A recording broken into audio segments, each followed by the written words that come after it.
will nasa tupan. Ya, pami. Sige, mga Pilipinas. Alright, let's start this.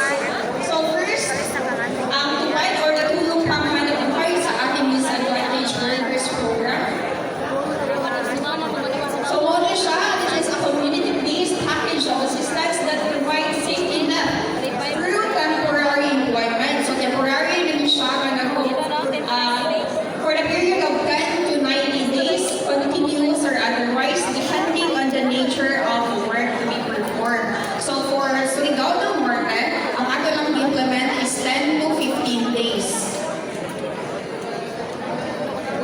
So kinsa man ang mga qualified beneficiaries sa tupad. No, so all disadvantaged workers age 18 years old and above. So kanyang mga disadvantaged workers, manin sila ang mga marginalized, vulnerable, and mga displaced kato mga low income, no, mga sustain, mga sulagar sa pamilya, pwede mo narita.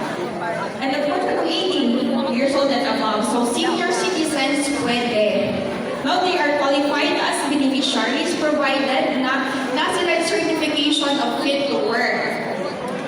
And they would not be engaged in hazardous work. So kaning fit to work, pwede na ito makuha sa atong local health unit or sa mga clinics or hospital.